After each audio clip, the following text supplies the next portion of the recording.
welcome to the fresh episode of Illuminate from Meritto. For those who don't know about Meritto, Meritto is an operating system for student recruitment and enrollment worldwide. It is trusted by more than 1,000 odd educational institutions, organizations from edtech to higher ed across the board. We help them in streamlining their processes related to sales, marketing, admission, finance, and operations. Meritto empowers currently 1 billion student engagements annually and processing over 100 million inquiries and managing 5 million applications on an average on a yearly basis. For those of you who are actually attending our first webinar, which is Illuminate by Meritto, it is a series of live webinars where we bring you the latest insights, best practices, and technology on everything about student recruitment and enrollment.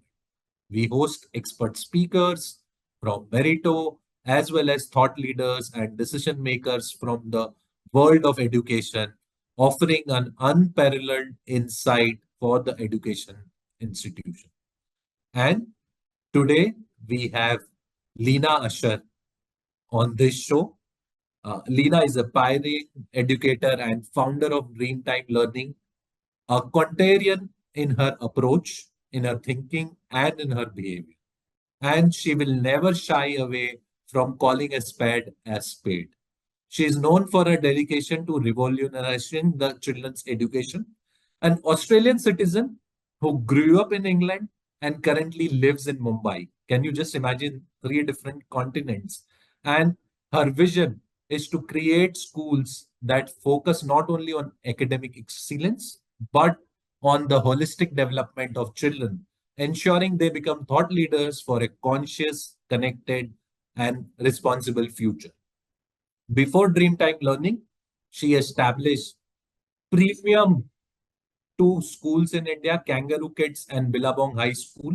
These institutions are known for their progressive approach, offering child-centric experiential learning environment that nurture creativity, critical thinking, and emotional intelligence. So, Lina, thank you so much and welcome on board for this webinar. Thank you, Vikram. It's a pleasure to be here. So before, Lina, we can dive into the details, can you actually walk us through in terms of what inspired you to move from those countries to India and establish an institution which has become a success story in India? So the true story is I had an Australian boyfriend my father didn't want me to marry. So he lured me, he bribed me with a ticket to India, and India always fascinated me. My aunt was a film actress at the time, Tina Muneem, and just the allure of, the glamour and the glitz of Bombay compared to the very laid back lifestyle of Melbourne.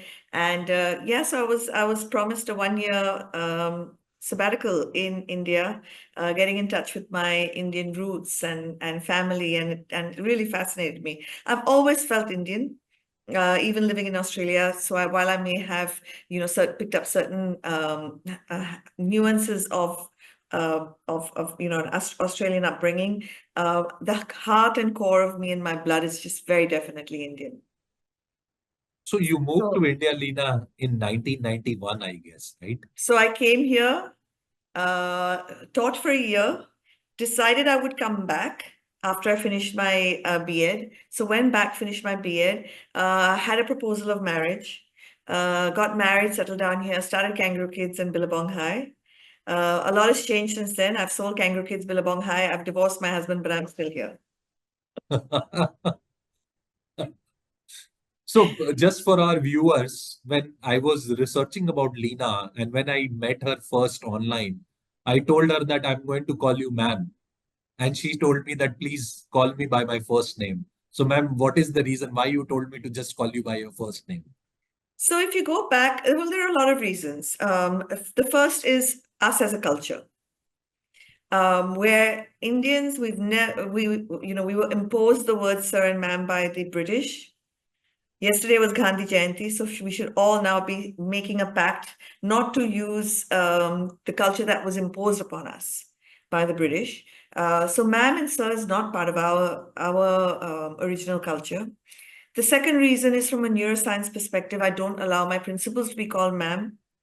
My teachers are called cheerleaders because our brains now, when we use words, our brains have an automatic connection of those words to certain emotional states and ways of being. So when we say principal as a child, a few things happen to us. One is there's the authority figure and I'm the compliance.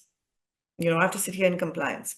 The second thing that automatically, subconsciously happens is she is at a status that's much larger than mine. So we have to, when we maximize somebody else by virtue of a title, a chair, or anything else, we actually diminish ourselves. And for kids, we don't want to diminish kids. We want to maximize the way kids feel about themselves. So it's part of the culture I've always had. Kids call me Miss Lina. Parents who are parents of Kangaroo kids, Billabong High, who then have become friends, still call me Miss Lina. But yeah, so I think sir and ma'am is something we should all, intentionally and mindfully remove from our schools, from our offices, from our Indian way of living. So basically, you are trying to tell me that I should call you Miss Lina. No, please call me Lina. If you were my student, you'd be calling me Miss Lina, but I don't think I've ever taught you. No, you haven't. But I would have loved to get some kind of learning from you, which I'm sure that in the next 60 minutes, me and my viewers, all of us will get some insights about your life, how you have built this kind of big institutions in India. So, reflecting on your journey, and you spoke about one of the core values when you addressed that piece with respect to Miss and Sir and all. What core values drove you to establish Kangaroo Kids and Billabong High International School? So more than a core value, it's a what we call a primary question, right? When we're growing up, because the way our education system is at the moment, which is very standardized, right? So I'm the teacher. I will ask you a question. 3 plus 3 equals what? And you will tell me 6. Instead of me saying, okay, if the answer is 6, what are the possible questions? For getting kids to start thinking about what are their questions about content, about life, about the universe, about their childhood, about parenting, about anything. Life is supposed to be about awe. It's supposed to be about curiosity. So based on how I grew up and the fact that it's one primary question that has led me consistently and constantly to show up every day doing so much work, is when I was a young child in Australia, a teenager, and obviously teenage brains are very, very vulnerable and open to feeling the raw emotional states that teenagers feel. Because we don't have much self-regulation at that time. The Jim Jones massacre occurred in America. And while I was watching it, and in those days you didn't have 24-hour news or anything, but I would watch it and be glued to it, not just, one is that it always fascinated me with that. Why is man's brain always fascinated by fear? So why is it when we're watching television, it's always the bad news that is thrown at us? And why are we so attached to that bad news? It's happened to me a few times in my life. I watched a suicide and I was riveted to the spot. It's like, and then the question comes, why is my brain, that is a happy brain, so riveted to being attached to that pain that's going on in front of me? So these are deep questions. Jim Jones, the deep question that happened to me, it occurred to me, is how with our reptilian brain, which is there as a survival instinct, the instinct of survival is uppermost in all of mankind, more than anything else, right? We can't self-actualize unless we've met the bottom level needs of, food and security and shelter that help us survive. How did one man get all these mothers to feed poison to their kids and then commit this mass suicide, right? As I started looking into that, and that's where my deep interest in neuroscience and behavioral science began. What is it that causes us to do things? Why do we do things a certain way? Why is it that two people with, very high IQ, like a Hitler on one side and Mahatma Gandhi or Einstein on the other side. Why do they use their IQ for good or for bad? Because there's other values that drive them, right? So my primary questions came around, how did this happen? Why did this happen?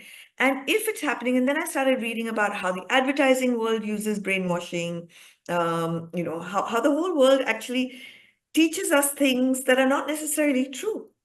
I was taught at a very young age that for me to feel special or for me to feel good about myself or to have high self-esteem, I needed other people to validate me. I needed my mother to tell me, that's great. I needed my brothers to tell me, you're great. I needed Vikram to tell me, oh, Lina, I've read so much about you and you're so great. Why?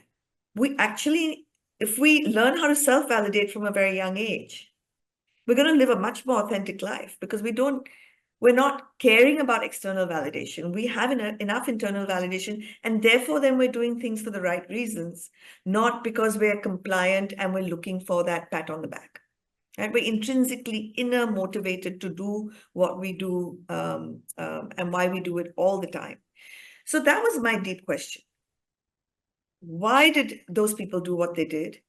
How did he make it possible? And what did he actually do? So if you go to Simon Sinek's Why, How, What, I use that. For anyone watching, I use that for everything before I plan anything. Why am I doing this? How will I go about it? And what will I actually do? And that solves so many of my design quests as I go on to design something. So when you ask yourself that why did he do this? And he did it. I mean, if you look at, and people don't know this, but if you look at Hitler's story versus Einstein's story, Einstein didn't do well in school, but his mom always told him, you're accepted and you're loved just the way you are. He didn't speak till the age of 5, but his mom told him, you're accepted and loved just the way you are. And she honored his curiosity. And see what he went on to give the world. And then you look at someone like Hitler, who was controlled from a very young age. He was controlled. His father was authoritarian. Same with Michael Jackson. And you see what these people did. Michael Jackson didn't wreak havoc on the world, but he internally exploded. I mean, he did what he did because he needed, he grew up with that validation from his father being so important that he cut his face and he did all those things that he did because him being externally validated was so much part of his core. Yeah, and then he self-imploded. So we as educators, as parents, we hold so much a responsibility for the children in our care. And when I say children in our care, if we can think of every single child on this planet as belonging to us, as part of our karmic footprint, our karmic children, then we will see the whole world very, very differently. We're not then going to look to see that my kid has to compete with your kid. No, my child will collaborate with your child, and we'll build a future that's very, very different to the one we've created right now. I don't think that whatever you said, I don't accept the fact that majority of us has this competitive spirit in mind, and I feel that somewhere down the road, because of those things, we also instill some of those things in our children. And I'm a parent of an 8-year-old, and I can clearly, whatever you have said so far in the last 3-4 minutes, I can clearly relate to it, Lina. And I'm thankful to you that to some extent you are motivating me to look at this in a fresh lens, through the fresh lens, whenever I talk to my daughter as well. Now, if I have to look at this more from a point of view, I know we just got into the discussion with respect to what you have built and what you are trying to build now. But if I look at this and rewind you for, let's say, 20-25 years back, when you started this entire journey, the landscape of India was completely different. And now it has evolved in the last almost a decade. And so to say, I would say in the last 5 years, a lot of change has come post COVID as well. So, how do you compare that with today's kind of landscape in India, largely from a schooling point of view? Because I feel that That is very important for us to understand from your lens. So I think one of the greatest things that's happened in the last 5 years for us as Indians is our brand value, our brand equity across the world has gone up. Right? So suddenly we Indians don't see ourselves. We used to, if once upon a time you went on Air India, Yeah. it's the Goras that would get the really great service. And we almost took it for granted that that's the way it should be. We almost thought that people who live in countries other than India are superior to us. The white supremacy, and it wasn't their fault because we allowed that to happen to us. Something that's been great in the last 5 years is that Indians see themselves very differently. It's suddenly that India understands the deep heritage wisdom we've had many, many years ago, that with the Industrial Revolution and the British, we allowed it to be expunged. Today, if you go to the Western world, every single life coaching program is based on Indian, Aboriginal, North American Indian, but it's based on ancient spiritual wisdom. Unless you're a master of yourself, you can't be a master of anything else. The only thing you have control over is yourself. You don't have control over anything that's externally yours. So I think the greatest thing that suddenly happened is everyone's no longer just looking for an international school. Someone's looking for an Indian school also that is using creativity as its core. So earlier what happened is Indian schools were a place of memorization, rote, high stress, and it was a factory. You came in, you filled your head with all this information, and you went out and you threw it. And then somewhere along the way, we realized, hey, I think the TED talk I gave was, are you smarter than a fifth grader? Because we're not. Because everything we learned when we were fifth graders, especially if it was in India that many years ago, went into our short-term memory system because it was abstract information that we had to memorize to sit a test or an exam, to get the grades, to make our parents happy, to make our teachers happy, to feel like we are important, that we are of some value because we got these grades. And today, all of that's changing. People are realizing that, Robin Sharma, Indian, has gone and done such great things. Jay Shetty, all these people who have taken now the route of Anthony Robbins. Half of what he does in his, rah American way, but the depths of it is the ancient spiritual wisdom. And it suddenly, after COVID, everyone's realized, hey, there's something disconnected in the world. There's something that's not working. Whereas, when I set up Kangaroo Kids in Billabong High, I was very clear. It's spirituality over wisdom, because that's a collaborative world, not a competitive one. It's aspiration over ambition, because it should be the child's aspiration, not the parent's ambition that drives what the child does. It has to be a united world over a divided one. It has to be collaboration over competition. Yeah, and it has to be creative thinking over rote. And these essential values that, I kind of built that IP for Billabong High, but these essential values do not change even at the core of Dreamtime Learning or at the core of any institution that really says, I'm going to keep the child at the center. I'm going to make sure that the reason we're born is to grow and thrive. Now, what does that grow and thrive mean? Does that grow and thrive mean collecting lots and lots of things? There's a really interesting quote that if a monkey hoarded more bananas than it needs, scientists would go and open up the monkey's brain to see what's wrong with the monkey. When human beings do that, when we hoard more than we need, we put them on the cover of Forbes magazine. That's been our education system came from there, right? It came from that whole thing of competition, efficiency, productivity, fast pace, all of that.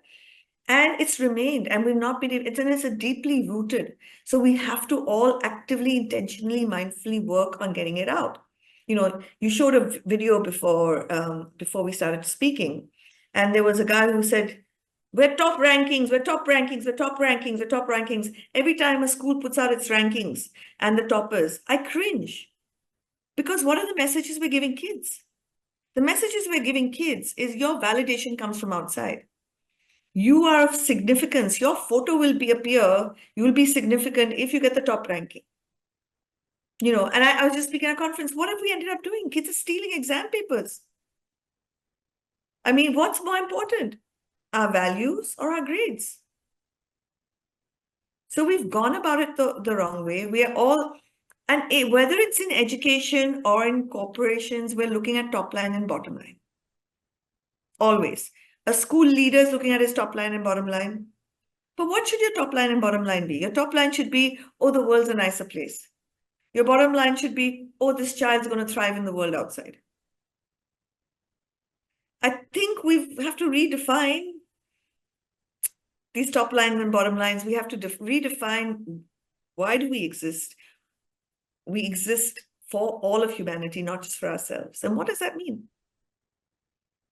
And how do we go about it? And research shows us. Research shows us that we've got more convenience, more comfort today than we ever have. And we've got more depression and anxiety today than we ever have. Why? We've taken meaning, purpose, passion out of our lives.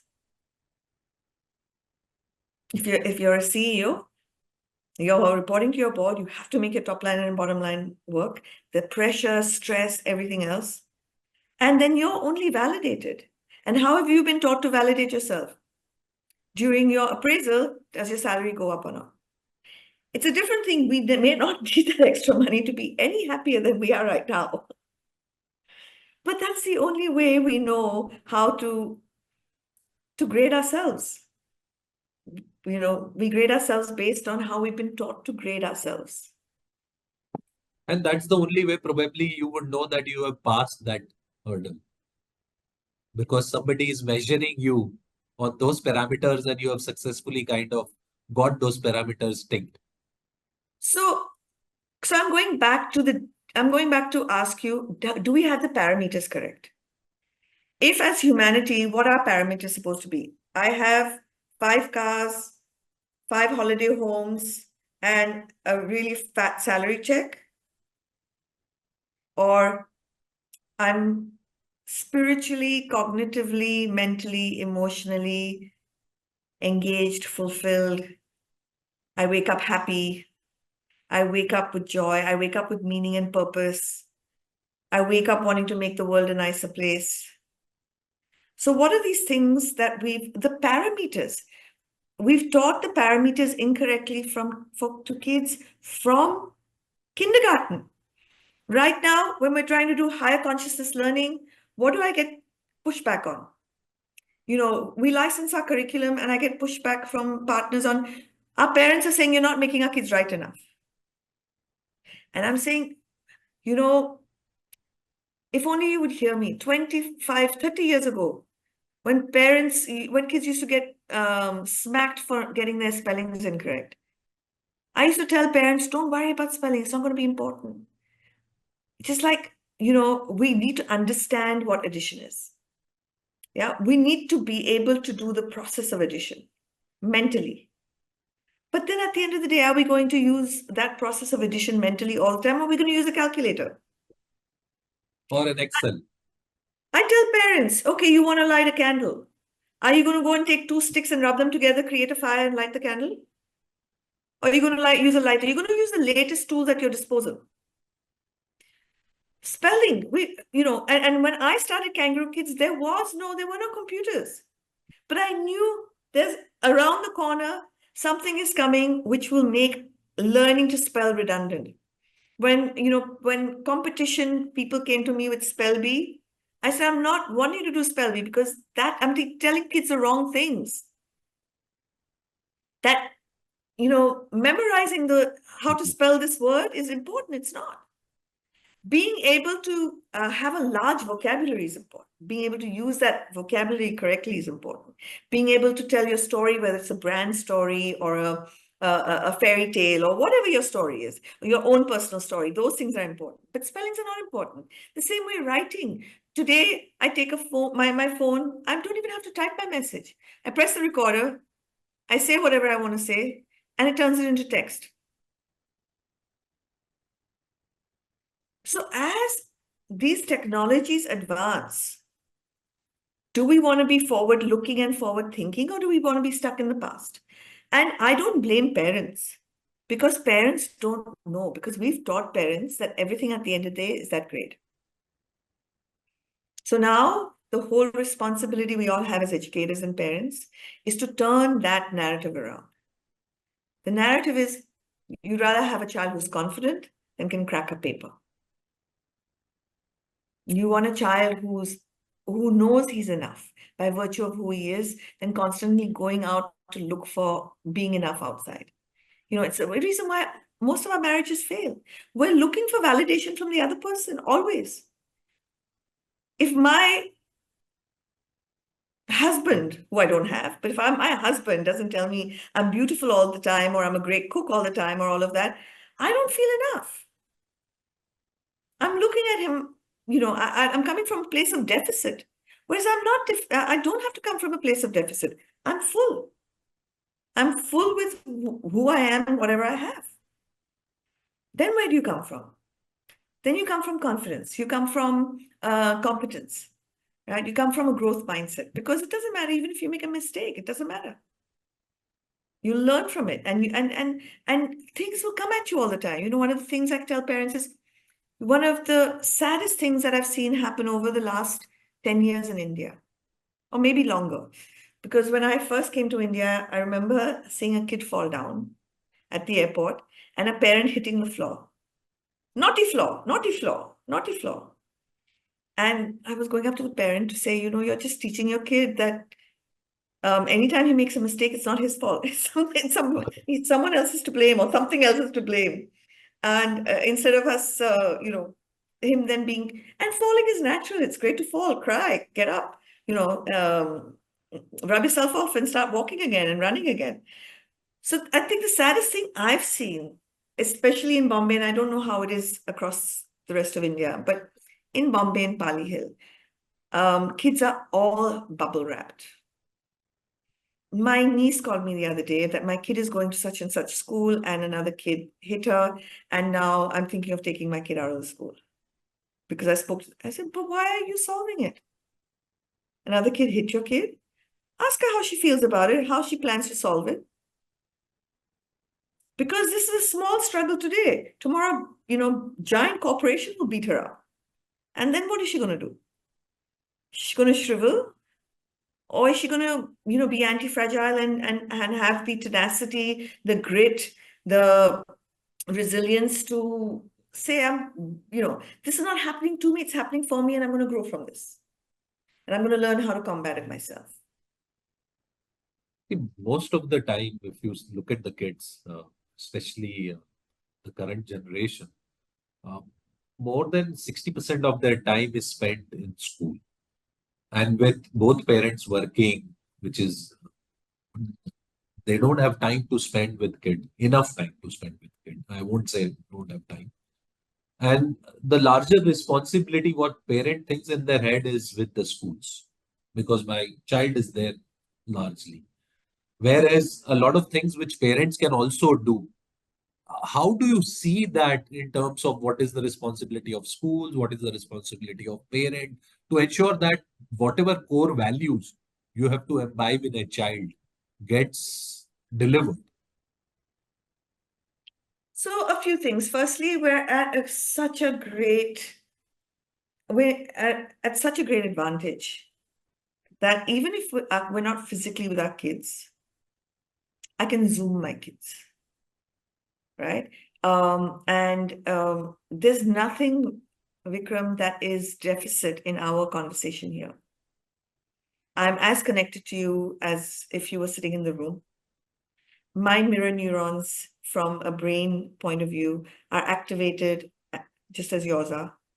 We are connecting at an emotional, social level, just not at a physical level, right? So even if you're at work, FaceTime your kids and have that 5 minutes interspersed through the day, where you're not talking to your kids and distracted by something else, but you are present with your kids for that 5 minutes, just saying, hey, how's your day been so far? You know, has anything happened in your day that you didn't know how to deal with? What did you do? How are you feeling right now? Is there anything you want to talk to me about? That's enough. You can't tell me that even in a high corporate life that people live, that they can't take out those 15 minutes through the day in 3 intervals to connect with their kids. You know, you can't tell me that when you go home, you don't have that 10 minutes to lie down in bed with your kids and come to an understanding.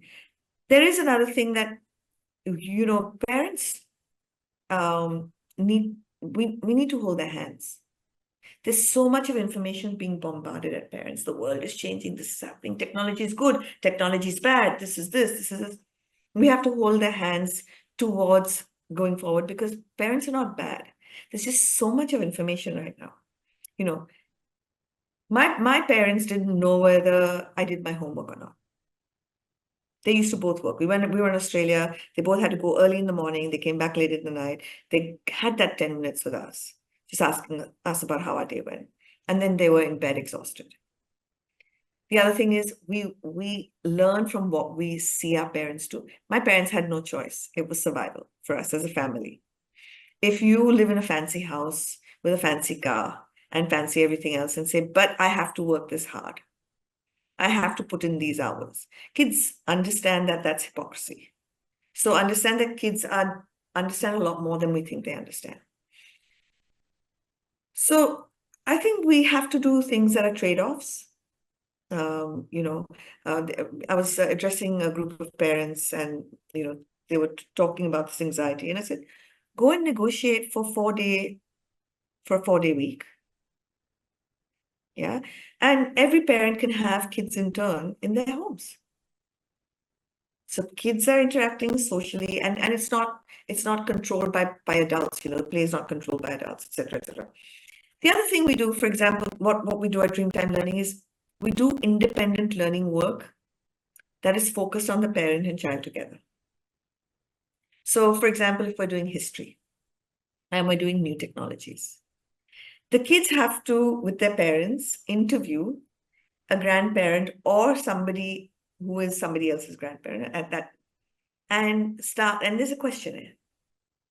So they make up a questionnaire together, the parents and kids, and they go and do this questionnaire. And I'm talking about in kindergarten. For kids even to start feeling gratitude for the television set, the entertainment that you have 24/7 at your disposal, which we didn't. I remember coming to India and there was Doordarshan movie one Sunday and Chaya Geet one on Thursday. That was it. And the whole community, the whole village waited for that, right? So with abundance comes a lot of things. There's a great TED talk called Paradox of Choice. The more choice we have, the more abundance we have, the sadder we seem to be getting because we are valuing the wrong things. So we also do with slightly older kids. We're constantly talking to them about values. So they have the list of values. If we're doing Harry Potter, we'll ask them to look at Harry Potter by the thoughts that he thinks, the words that he says, and the actions that he takes, the decisions he takes. What are his top 10 values? And how do you see them being played out by something he says or something he does or something he thinks about? And how do you assess his values? So now kids are constantly thinking about their own values. And, you know, values change over a period of time. When I got divorced, financial security was very high on my list of values. After selling Kangaroo Kids and Billabong High, financial security is no longer on my list of values. For me, creating impacts are very high on my list of values. So it's through these interactions, how do you, as a school, set independent learning work? So it's not kids finishing off sums or finishing off work they didn't do in class, but it's actually a thoughtful mindful exercise for parents and kids to do together. So you're forcing that emotional connection between parents and kids. And that's what kids need. She created this special chain of schools here in India and expanded to 6 other countries as well. I'm sure that you would have faced a lot of challenges in your run up to establish this as a big brand. How did you go about it? If you can share something on those lines, that will help our viewers as well as people, because largely, if you look at play schools, aside of some established chain schools, you will have pop and mom stores at the corner started by someone like you to impart those values. So, how do they expand it and drive this forward if they have this thing in mind? So I think the first thing is for them to define their values as a unit, as a learning institution. What are they valuing? What is their USP, and how will they articulate that in everything that they say, everything that they do? If a parent comes in for admission, the parent needs to feel that tangibly from everything that you see. Right. So if I was doing Kangaroo Kids and Billabong High and transparency was high on my list of values, right? Then I would have from a design function, you design that you have big glass windows that parents can look into at any time and see what the kids are doing. Right. So is that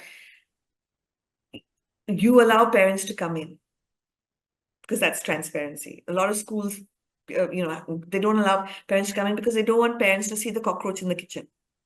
Because if you walk into a school, you will see something going wrong. Like if you walk into a kitchen, even a 5-star kitchen, you will see something going wrong. But if transparency is high on your list of values, then as an institution, you're going to have that transparency and you're going to educate the parents to understand that with that transparency, you will sometimes see a cockroach. And how do you then respond to it and not react to it? Because this is who we are as an institution, we're allowing you in, we're welcoming you in. So I think the first is to have this, I'm first talking about a mom and pop shop, right?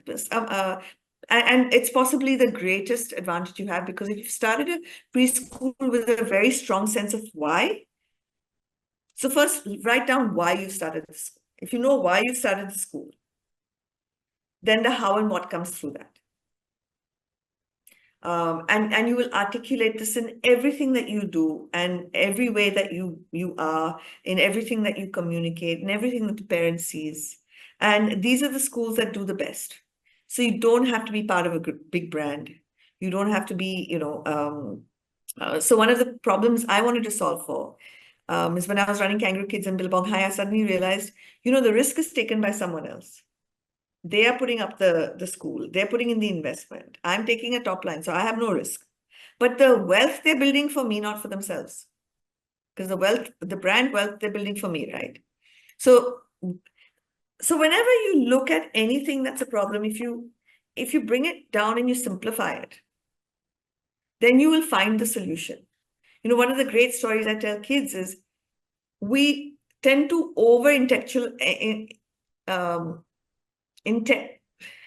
I'm not going to get the word right. We take a problem and we turn it so intellectually complex and complicated that simple solutions are very much in front of us. So I give kids the example of this Japanese soap making factory, and every now and again their quality assurance would come up with packets of soap, that the packets which had no soap in it. And all these engineers came in to build all these really complicated procedures of solving this problem. And one guy came and put a fan at the belt. And every time there'd be a soap box without soap in it, it would just go off, right? So sometimes answering a problem is as simple as that. So when I started, I'll tell you how I went about it. And your intuitions are really strong. You'll get your greatest answers at 5 o'clock in the morning. So keep a pen and pencil by your bedside. If you go to sleep with a question, you'll wake up with an answer. Einstein said it, I'm saying it on the back of Einstein. But when I came to India, we had the American School of Bombay. My son could go there because he had an Australian passport, but Indian kids couldn't. So my thing is, how do I provide the American School of Bombay experience for Indian kids at an Indian price point. I went to sleep that night. I woke up with the solution as McDonald's. If a McDonald's burger can taste the same wherever you are, why can't you standardize? Don't standardize tests, but you can standardize, put an SOP in place for everything else, including the learning that the kids will do. Because you can give the tools, you can give the understanding, the knowledge, the process to the teachers, who then will at least learning that the kids will go away with. Pop shop, or take the problem, go to sleep with it, and you will come up with a very simple solution in the morning. So that's how we created. We were the first to create curriculum in a box, which is the lesson plan, the why of the lesson, the how to go about the lesson, what you will actually do, and then how will you measure that it's got done. And in those days, they were analog lesson plans. Today they're digital. Today they're a lot more exciting because the digital world's just given us so much that we can go to kids with. Lina, do you believe in auspicious coincidences? I do. And I have read about it, and I want our viewers to learn a bit about that as well. Okay, yeah. So that's a great one. And that's how it's the same, it's a little bit of the same premise on which if you go to sleep with a problem, you wake up with a solution. So we have a portion in our brain called the reticular activation system. What we have to understand is we've got a conscious brain and a subconscious brain. Conscious brain takes in a very, very small amount of information, because it's for my conscious brain. If I am talking to you and I'm also focused on the AC sound and the traffic sound and everything else, now as I'm mindfully speaking to you, my brain will alert and pick it up. But if I was to focus on everything that my senses are taking in, I would have sensory overload, which is what happens to autistic kids, right? They're just taking too much of the information that's coming in. So part of intelligence is to block out information, not just take information in, which we don't know. The second thing is that our brain will look out what you tell it to look out for. So it's like a radio antenna. So the reticular activation system, when you tell it to look out for something, it will look out for it. Right? So if you want to buy a certain color dress or a certain color car or something, suddenly that's all you'll see. You'll see them in abundance because your brain is looking out for it. That's how luck happens to us. For you to be lucky, and if the moment you feel lucky, so the moment you have an optimistic mindset to start off with, the moment you feel lucky, your reticular activation system is already in superdrive. And the moment then you say, I'm looking out for this opportunity, bang, the auspicious coincidence will happen. So there's a great thing that I believe in. And I think it's Dr. David Hawkins, if I'm not mistaken. I'll tell you what the book is called. But just as Einstein says, everything is energy. Right? Your energy, I'm energy. I just posted something on my social media where I'm talking to an energy guru, and he says that, even we're talking through an energetic force. Our shirts are energy, our thoughts are energy, everything's energy. We resonate and we vibrate at certain energetic frequencies, what Indians called the aura. Okay? And so when we say, hey, you and I vibe well, the vibe is actually your energy frequency and my energy frequency are pretty similar. Yeah. So if you're at a stage of your life where you're looking for impact and you're self-actualizing and you're kind and everything, and you meet me and I'm at the same frequency vibration, we'll get along really well. Yeah. If I'm at this vibrational frequency and you're still out wanting to, collect a whole lot of things and in a different world altogether, we might have a great evening. But we probably won't stay in touch that much because we're not vibrating at similar frequencies. And there's nothing good or bad about it. I'm just saying that. But when you vibrate at certain frequencies, you attract those frequencies back.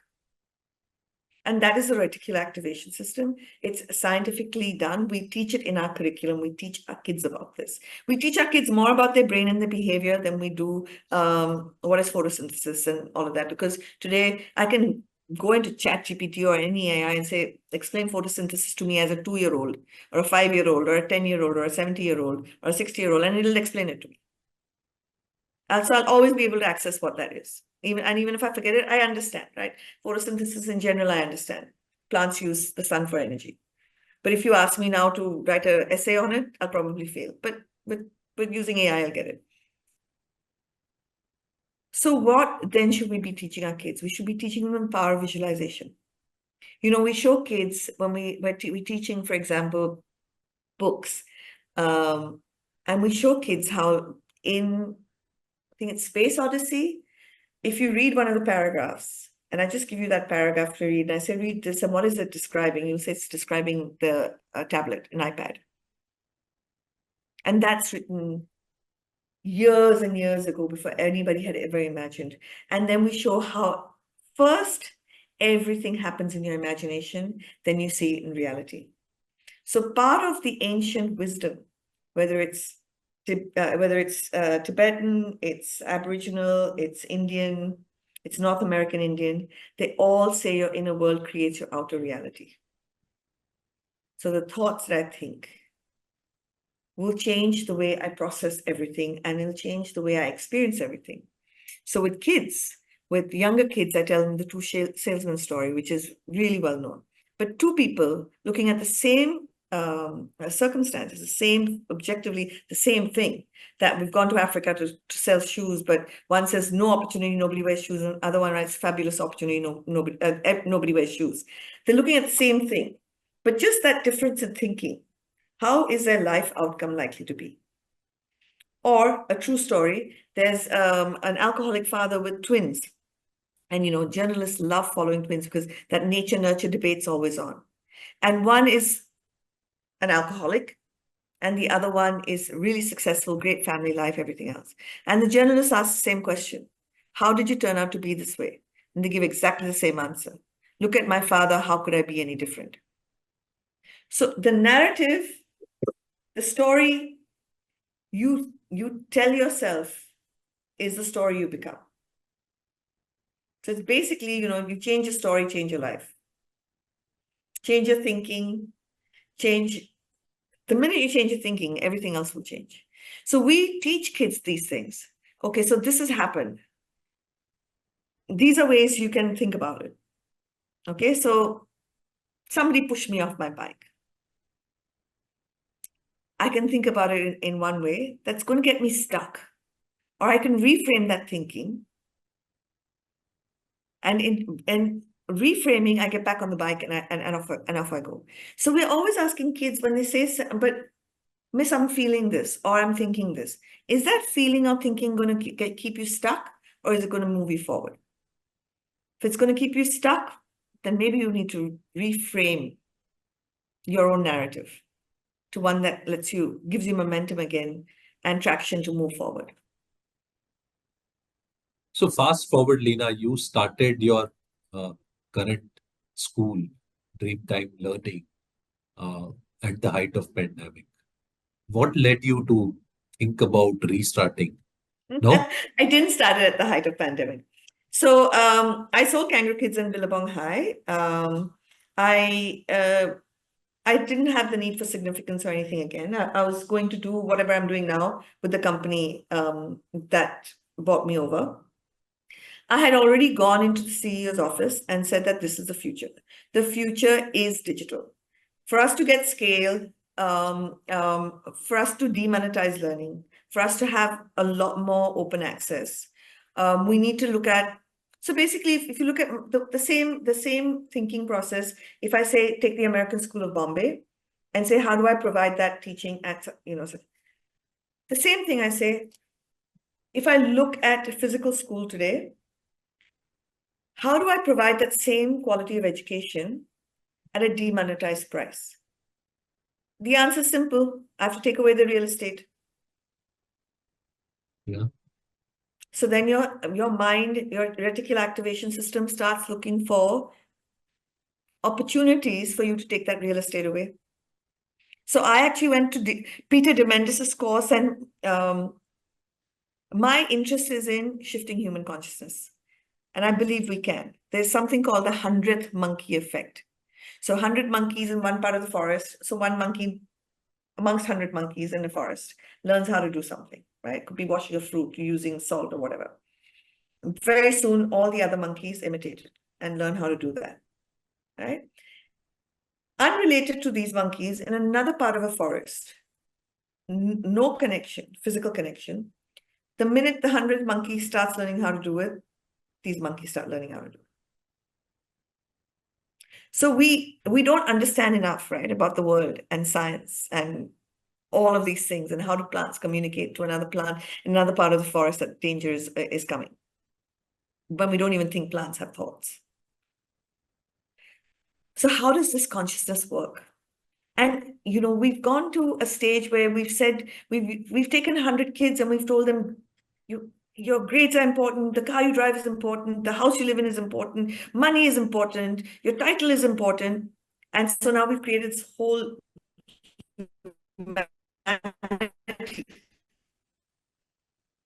that's running after that.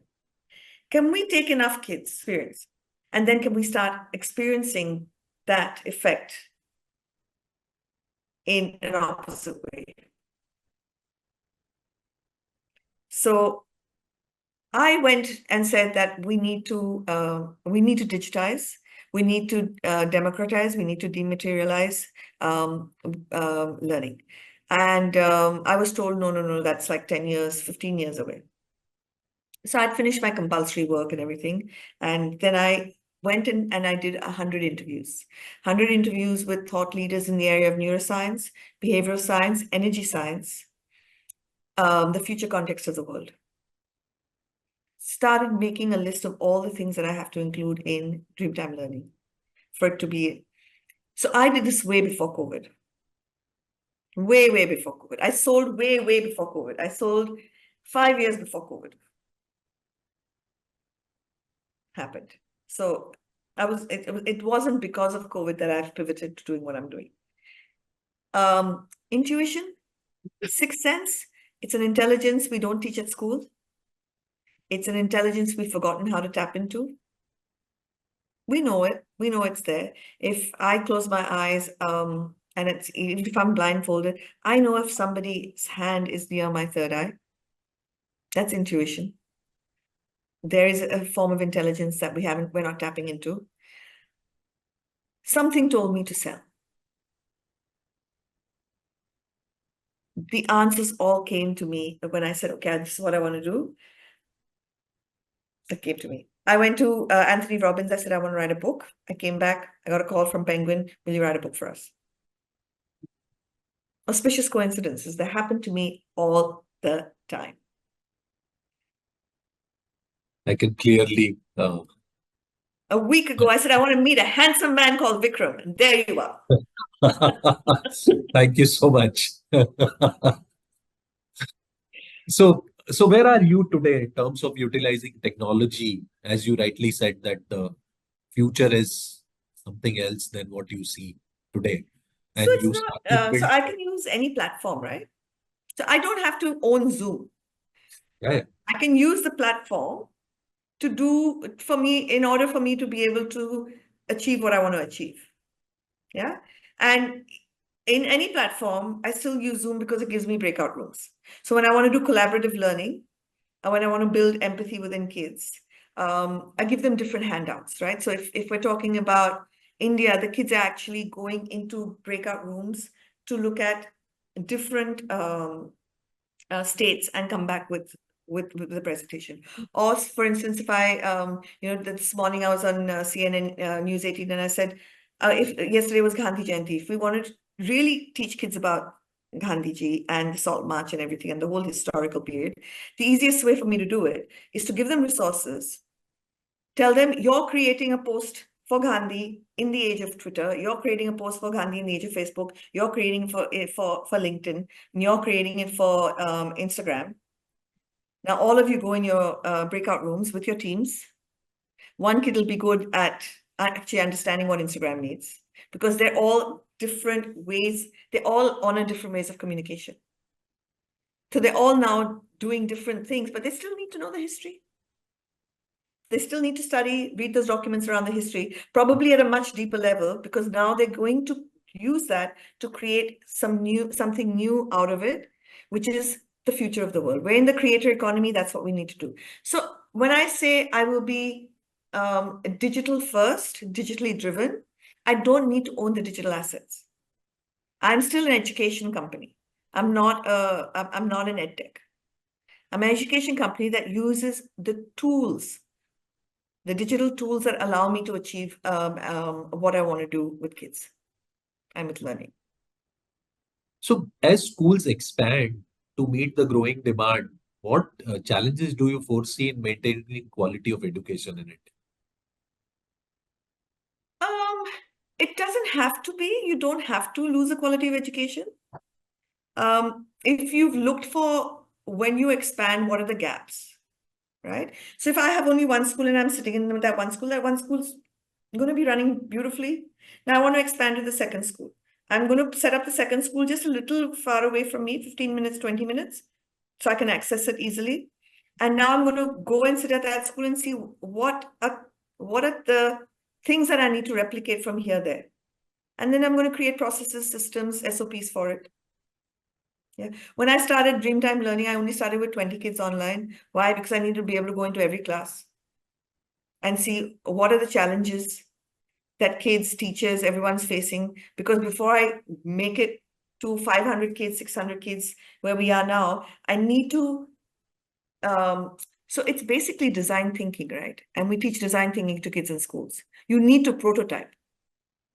So if you suddenly have one school and you say, next year I'm going to have 100 schools, sure, you're going to have a lot of problems with that.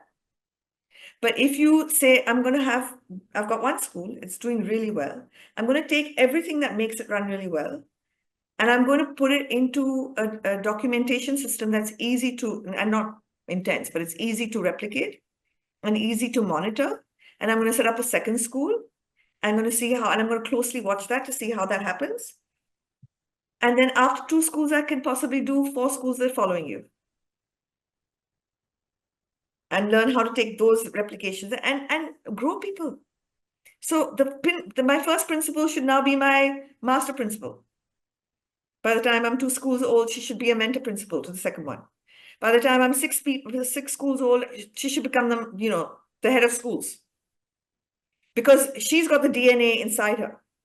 I've got people who work with me for 30 years, 32 years. Why? One is I love them and I value them very highly, and they've grown with me and they've never done the same thing 2 years in a row. But imagine that historical DNA that exists within them of the knowledge and wisdom of what we've done for so many years. That is not replaceable. That is not replaceable even by ChatGPT.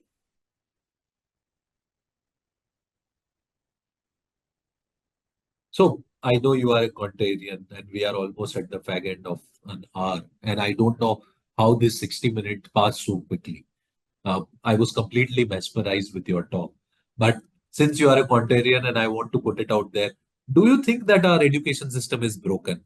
And if you think so, then how to fix it? Some of it you have touched in your conversation in the last 60 minutes. But as a closing remark, if you have to share something with parents, with corporates, with educators, what would I that be? have got such a simple solution. It's called Open Book, Open Google, Open AI exams. So now I am not. So one of the things parents, educators don't really know is when you make me memorize something, and especially if I've got no meaning to memorize it or to understand it, my brain is working very hard, but with very little outcome. My brain connectivity is not happening because my brain is disengaged. It's very stressed because it's seeing no meaning between this and my survival in the world outside. Let's be very simple. Our brains are programmed to help us survive. That's why we have a scarcity mindset. That's why we have a fear mindset. That's why the news knows that if it keeps bombarding us with fear, we'll be glued because our brain says, watch out for fear. It's been programmed like that, right? If the minute we do open book, open Google, open AI exams, the focus of the exam is not what I remember and understand. It's my analysis of something. It's my evaluation of something. It's me creating something new basis all of this knowledge. It is the creator economy, and that's where the thing is. So the minute we do that, we force teachers not to teach for tests. Now they have to put a thinking hat on as to how do they teach these kids to be creators in a world of open book, open Google, open AI. And today, once upon a time, it was very difficult for us to do, Vikram, because with such a huge population and say 40 kids in a class, unless I'm doing multiple choice answers, I can't get through so many corrections on top of everything else I have to do as a teacher. So what was easiest? Multiple choice questions, questions that have objective answers. Today, with AI, the power of evaluating individual creative work has heightened, has become very easy. So why don't we use it? The minute this happens, so I come up with a solution is very simple. Change the way kids are examined, everything will change overnight. Very simple solution to the complex problem. As I said, we tend to overcomplicate solutions. So we have actually come to the fag end of our discussion, and I know that I think there is a Q&A or something. There is Miss Manjula. I completely relate to what Lina says about the spellings. I also feel that our examination system needs to change for schools to stress on other more important skills. I think you answered it clearly. So I don't think we have any other question, Lina.